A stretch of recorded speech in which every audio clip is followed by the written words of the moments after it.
აი თორმეტ რატო არის ეს ახალგაზრდა შეეკითხა და ეს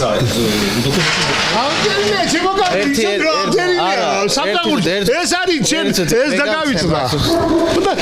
მენ ბატონო მე რა მეცმევა რა თქვენი საქმეა? არა ჩემი საქმეა ზუსტადაც. იმიტომ რომ მე რა მეცმევა რა თქვენი საქმეა? ამას აი ამით. გივი მოიცა ერთოთი. გივი და 3000 აი ხო რა საათები არ არის ეხლა და არ უნდა არ უნდა არ მუშაობ შენს ფიზიოლოგიურ ზეწოლას არ მე ვიცი თქვენ ასაკეთებდა როგორ ეცევით პოლიცია იქაც პოლიციელია უნდა იცოდეთ პოლიციელი პოლიციელია იქაც პოლიციელია პოლიციელი უნდა იყოს ნორმალური და ისა პატიოსანი ადამიანი უნდა იყოს არა თქვენ ისა როგორ თქვენ იცევით პატიოსანი ადამიანი უნდა იყოს პოლიციელი სამეზობლო კონფლიქტი ქუთაისში როგორც ჩიქოვანების ოჯახი განმარტავს მასზე ფსიქოლოგიურ ზეწოლას მეზობლები პირველი რაიონული პოლიციის ხელმძღვანელის გაგა სულამანიძის მითითებით და მფარველობით ახორციელებენ ეს ზეწოლა კი საცხოვრებელი სახლისათვის ქვებით ფანჯრების ჩამსხვრევაში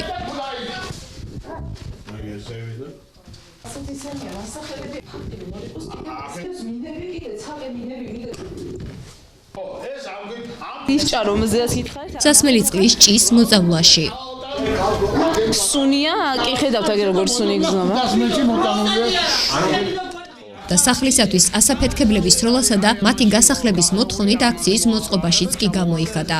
ეს არის ამაში იყო ბომბოშკა ამის ნაცვლად. ხო, კი და ესენი რასაც აკეთებდა. როგორც ლევან ჩიქოვანმა მეგატივთან საუბრისას განმარტა, ყველაფერი 2018 წლის 6 მარტს დაიწყო, როცა თურქული კომპანია SMG წყლის მილის გაყვანის მიზნით მათ ტერიტორიაზე, კერძო საკუთრებაში უკანონოდ შეიჭრა. ერთ-ერთი მეზობლის მოთხოვნით, რომელიც პირველი რაიონული პოლიციის უფროსის გაგა სულამანიძის ახლობელია აცხადებენ ჩიქოვანები. სწორედ მისი დახმარებით და ქუთაისის მერიის ზედამხედველობის სამსახურის ხელშეწყობით კომპანიამ 7500 ლარის ღირებულების ასფალტი დააზიანა. ხოლო უფროსი ლევან ჩიქოვანი და მისი ქალიშვილი პოლიციისათვის წინააღმდეგობის გაწევის ბრალდებით დააკავეს.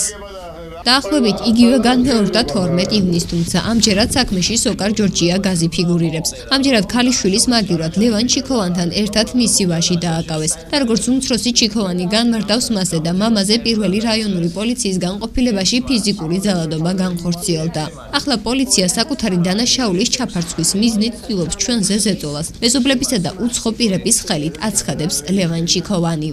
მიმართეთ პროკურატურასაც ორივე შემთხვევაში გაგა სულამანიძის წინააღმდეგ, თუმცა საქმეზე რეაგირება არა. პირიქით საქმე ჩვენს წინააღმდეგ აღძრეს. აცხადებენ ჩიქოვანები. 6 მარტის მერე რაც ჩაიდინა ეს დანაშაული იმის მერე ვეუბნებით რომ ეს შენ დანაშაული ჩადენილი გაქვს და შესაბამისად ამაზე პასუხი მოგეთხოვება თავისთავად პასუხი უნდა აგოს იმიტომ რომ დანაშაულს ჩაიდინა ყველა ესეა კანონის წინაშე ყველა თანასწორია და პასუხი უნდა აგოს ვინც არ უნდა იყოს რომელი თანამდებობის პირიც არ უნდა იყოს ამის შემდეგ ცდილობს ეს დანაშაული დაფაროს და იწყება ჩვენზე დანაშაულებების კასკადი და აი ეს ყველა დღესაც ახლა რაც გრძელდება არის ზუსტად იმ 6 მარტის მეტასტაზები აი იმისგან არის გამოწვეული და დღეის მდგომარეობით ჩვენზე არაერთი თავდასხმა 50 სისხლის სამართლის საქმეა ჩვენზე თავდასხმაზე აღზრული და ერთიც კი არ არის გამოძიებული იმიტომ რომ ეს არ აწყობს გაგა სულამანიძეს რეალურად პირიქით უნდა რომ როდესაც ჩვენზე თავდასხმა მოხდება ჩვენ რო დავარტყათ იმ პიროვნებას ხელი ვის ჩვენზე მოახდენს თავდასხმას რომ ჩვენ უნდა გვაკავოს რეალურად ჩვენ გამოვიდეთ მოძალადეები და ვის იყენებს ამ თავდასხმების სხვადასხვა პირებს იყენებს ზოგი ჩემთვის ნაცნობი პირია, ზოგი ჩემთვის საერთოდ უცხო პირია. ზოგს საერთოდ არ ვიცნობ ისეთი პიროვნებებიც მოდიან და აქ სიტყვიერ შეურაცხყოფას მაყენებენ ჩემთან სახლში შემოდიან ჭიშკარი რო აღარ ამაქვს შემოდიან ჩემთან სახლში ეზოში და მაყენებენ სიტყვიერ შეურაცხყოფას. აი ეს ზონა ნახაზით. აი ჩემი გამოაქვს ჩემი მასალები, ჩემ კუთვნილში შედის. აგერ ესე ზონა განახეთ ნახაზებს.